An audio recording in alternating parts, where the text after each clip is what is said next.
Hello everyone, welcome back to my YouTube channel Wajid classes. My name is Wajid Chaudhary. तो दोस्तों, ये video आपके लिए बहुत ही ज़्यादा खास होने वाली है क्योंकि आज की इस वीडियो लेक्चर में मैं आपको पढ़ाने वाला हूँ 5 ऐसी वर्ब्स के बारे में जिसका यूज आप इंग्लिश स्पोकन में सबसे ज़्यादा करते हो।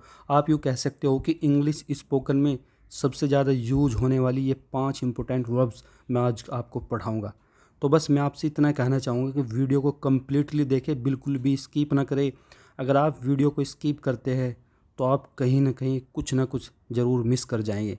तो इसलिए मेरी आपसे रिक्वेस्ट है कि वीडियो को कम्प्लीटली देखें। अगर आप ये वीडियो देख लेते हैं तो आज आप बहुत कुछ सीखने वाले हैं। तो चलिए, टाइम को वेस्ट ना करते हुए शुरू करते हैं आज की वीडियो। जहाँ दोस्तों, आज हम बात करने वाले हैं पॉजिटिव वर्ब्स के बारे में। ये एक ऐसी वर्ब है जिनका यूज हम इंग्लिश स्पोकन में बहुत ही ज़्यादा करते हैं। ये कहिए कि आप सबसे ज़्यादा यूज हम इंग्लिश स्पोकन में इन्हीं का किया जाता है। तो वे कौन कौन सी वर्ब है? 5। पहली हमारी लेट, दूसरी गेट, तीसरी मेक, चौथी हैव और पांचवी हमारी हेल्प। अब सवाल ये उठता है कि सर, इन पॉजिटिव वर्ब का यूज हम कहाँ करते हैं, कैसे इनका यूज किया जाता है? दोस्तों, आप सेंटेंस ज़रूर पढ़ते होंगे। सेंटेंस में एक चीज़ आपने पढ़ी होगी, सब्जेक्ट। एक्चुअल सब्जेक्ट होता क्या है जो सेंटेंस में किसी काम को करता है। लेकिन ये ज़रूरी नहीं कि सब्जेक्ट हर बार कार्य खुद ही करे, एक्शन को खुद ही करे।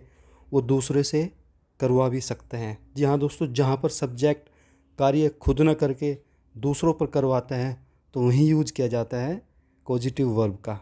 मतलब गाइज, आप कह सकते हैं कि to allow, assign, force, convince and help someone do something. मतलब किसी को कोई काम करने के लिए अलाउ करना, आज्ञा देना। असाइन करना मतलब उसको कोई टास्क देना। फोर्स, किसी को फोर्सफुली कोई काम करवाना। कन्विंस मतलब कोई काम करने के लिए किसी को मनाना। एंड हेल्प और किसी की मदद करना। तो यहाँ पे यूज़ किया जाता है किसका? पॉजिटिव वर्ब का। जब हम किसी को कोई काम करने के लिए अलाउ करते हैं, असाइन करते हैं, फोर्स करते हैं, कन्विंस करते हैं या किसी की हम हेल्प करते हैं। ठीक है गाइज। सो गाइज, आज की इस वीडियो में हम पॉजिटिव वर्ब लेट के बारे में डिटेल में जानने वाले हैं। अगर आप ये चाहते हैं कि जितने भी पॉजिटिव वर्ब हैं आप सभी की वीडियो बनाएं तो इसके लिए आप हमें कमेंट करके बताएं। अगर आप हमें कमेंट करते हैं तो मैं सभी जितने भी पॉजिटिव वर्ब हैं सब की वीडियो बना दूंगा। लेकिन आज मैं स्पेशल बात करूंगा पॉजिटिव वर्ब लेट के बारे में। तो दोस्तों, लेट का प्रयोग, लेट का यूज वहाँ किया जाता है करने देना के सेंस में। जब आप to allow someone to do something, जब आप किसी को कोई काम करने की परमिशन देते हैं, उसको परमिट देते हैं किसी को काम करने का, किसी को अलाउ करते हैं, तो वहाँ पे यूज किया जाता है लेट का। ठीक है। यहाँ सब्जेक्ट जो है ना, खुद काम नहीं करेगा, वो किसी को, कोई दूसरा होगा उसको काम करने की क्या देगा? परमिशन देगा। उसको काम करने की क्या करेगा? अलाउ करेगा कि तुम इस काम को कर सकते हो, इजाज़त देगा। सीधी भाषा में आप समझ सकते हैं कि हम किसी को काम करने की इजाज़त देते हैं। ठीक है। कैसे सेंटेंस हो गए, कैसे इनके एग्जाम्पल हो गए, चलिए अब वो देखते हैं कि कैसे कैसे सेंटेंस आ सकते हैं। जैसे, वह मुझे पढ़ने देता है। वह खुद नहीं पढ़ता बल्कि मुझे क्या करता है? मुझे पढ़ने देता है। उसने मुझे जाने दिया, वह खुद नहीं गया बल्कि क्या करा? मुझे अलाउ करा जाने के लिए। वह हमें खेलने देता है। तुम्हें उसे किताबें खरीदने देना चाहिए। मैं तुम्हें पिज्ज़ा खाने दूंगा। उसे इंग्लिश बोलने दो। हमें चैन की सांस लेने दो। कुछ इस तरह के सेंटेंस जहाँ सब्जेक्ट खुद काम न करके किसी दूसरे आदमी को वो काम करने के लिए परमिशन देता है, उसको परमिट करता है कि आप ये काम कर सकते हो। सेंटेंस का स्ट्रक्चर होगा कैसा, अब वो समझते हैं। इसके स्ट्रक्चर आप कुछ इस तरीके से समझ सकते हैं। अगर सब्जेक्ट आपका सेंटेंस में आपको दिखाई नहीं दे रहा तो आप पहले वाला स्ट्रक्चर यूज करेंगे। उसमें आप बोलेंगे सीधा लेट, इसके बाद ऑब्जेक्ट जिसको परमिशन दी जा रही है, फिर first form of the verb. ठीक है। और दूसरा जो स्ट्रक्चर होगा वो वहाँ पे यूज किया जाएगा अगर सेंटेंस प्रेजेंट इंडेफिनिट का है या पास्ट इंडेफिनिट का है। ठीक है। उसमें बस आपने करना क्या है, सब्जेक्ट बोलना है, फिर पॉजिटिव वर्ब। इसके तीनों फॉर्म लेट की एक ही होती है, लेट लेट लेट, लेकिन प्रेजेंट इंडेफिनिट में लेट में एस जुड़ जाता है। ठीक है। फिर आप पर्सन लगाएंगे। पर्सन सा मतलब यहाँ पे है उस आदमी को जो आप, जिसे आप काम को करने का अलाउ कर रहे हैं। फिर वर्ब की फर्स्ट फॉर्म और इसके बाद ऑब्जेक्ट। लेकिन इसके अलावा अगर सेंटेंस और दूसरी फॉर्म में है, फ्यूचर का है, जहाँ पे आप हेल्पिंग वर्ब यूज करते हैं, क्योंकि प्रेजेंट इंडेफिनिट और पास्ट इंडेफिनिट में हेल्पिंग वर्ब तो यूज नहीं होती डायरेक्ट ना, जो तुम्हारी हेल्पिंग वर्ब होती उसमें तो सीधा क्या है वर्ब यूज होती है मेन। लेकिन जहाँ भी आपकी हेल्पिंग वर्ब यूज होगी वहाँ पे हम नीचे वाला तीसरे वाला स्ट्रक्चर यूज करेंगे, जिसमें आप लगेंगे सब्जेक्ट, फिर हेल्पिंग वर्ब, फिर कॉजेटिव वर्ब, देन आप पर्सन जिससे आप वो काम करने की परमिशन कर रहे हैं, फिर first form of the verb, इसके बाद ऑब्जेक्ट। ये स्ट्रक्चर आसान है, जब आप एग्जाम्पल बनाओगे ना आप उनसे बहुत आसानी से समझ जाओगे। देखते हुए आपको पता चल जाएगा कि इसमें कौन सा स्ट्रक्चर यूज होगा। इसमें डायरेक्ट लेट लगाएंगे या प्रेजेंट इंडेफिनिट वाला है, पास्ट इंडेफिनिट वाला या तीसरे वाला। ठीक है, बहुत ही आसान है, मैं आपको 1 बाय 1 सारे समझाता चला जाऊँगा। चलिए अब एग्जाम्पल देखते हैं। पहला एग्जाम्पल हमारा क्या है, वह मुझे पढ़ने देता है।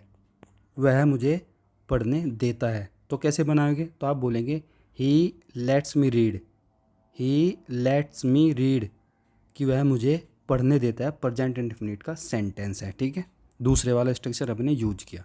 नेक्स्ट सेंटेंस, उसने मुझे जाने दिया। ही लेट मी गो, उसने मुझे क्या करने दिया, जाने दिया, पास्ट इंडेफिनिट का सेंटेंस है तो दूसरे वाला स्ट्रक्चर यूज किया। ठीक है, नेक्स्ट, वह हमें खेलने देता है, मतलब हमें खेलने की परमिशन देता है तो कैसे बोलेंगे, ही लेट्स अस प्ले कि वह हमें खेलने देता है, प्रेजेंट इंडेफिनिट का सेंटेंस है और मैंने सेकंड स्ट्रक्चर इसमें यूज किया है। ठीक है, क्योंकि इसमें प्रेजेंट इंडेफिनिट में कोई अफर्मेटिव सेंटेंस में हेल्पिंग वर्ब तो यूज़ नहीं किए जाते, इसलिए हमने सिंपल बनाया है। ठीक है, नेक्स्ट, तुम्हें उसे किताबें खरीदने देना चाहिए। इसमें थर्ड वाला स्ट्रक्चर यूज करें क्योंकि इसमें हेल्पिंग वर्ब यूज होनी है should. You should let him by the books कि तुम्हें उसे क्या करना चाहिए, किताबें खरीदने देना चाहिए। ठीक है गाइज, क्योंकि इसमें हेल्पिंग वर्ब हमें यूज करनी पड़ेगी शुड। तो कैसे बोलेंगे आप, तो आप बोलेंगे you should let him by the books कि तुम्हें उसे किताब खरीदने देना चाहिए। नेक्स्ट सेंटेंस, मैं तुम्हें पिज्ज़ा खाने दूंगा फ्यूचर का सेंटेंस है, हेल्पिंग वर्ब यूज होगी तो इसमें थर्ड वाला यूज करेंगे। I will let you eat pizza कि मैं तुम्हें क्या करने दूंगा भाई, मैं तुम्हें पिज्ज़ा खाने दूंगा। तो I will let you eat pizza कि मैं तुम्हें पिज्ज़ा खाने दूंगा, इसलिए हमने तीसरा स्ट्रक्चर यूज किया क्योंकि इसमें हेल्पिंग वर्ब आ रही है विल। ठीक है, चलिए अब नेक्स्ट सेंटेंस देते हैं। हमारा नेक्स्ट है, उसे इंग्लिश बोलने दो। अब इसमें क्या है, कोई सब्जेक्ट नहीं है, ना प्रेजेंट इंडेफिनिट का है ना पास्ट इंडेफिनिट का, बस हम सीधा ऑर्डर दे रहे हैं। तो कैसे बोलेंगे, लेट हिम स्पीक इंग्लिश कि उसे इंग्लिश बोलने दो। पहले वाला स्ट्रक्चर हमने क्या किया, इसमें यूज किया, लेट हिम स्पीक इंग्लिश कि उसे क्या करने दो भाई, ज़रा उसे इंग्लिश बोलने दो। नेक्स्ट, हमें चैन की सांस लेने दो। तो कैसे कहेंगे आप, तो आप बोलेंगे let us take a sigh of relief कि हमें चैन की सांस लेने दो। हम उससे क्या कर रहे हैं भाई, कि भाई हमें परमिशन करो, हमें भाई चैन की सांस लेने दो। तो let us take a sigh of relief कि हमें चैन की सांस लेने दो। तो दोस्तों ये लेट की पूरी डिटेल मैंने आपको पढ़ाया है।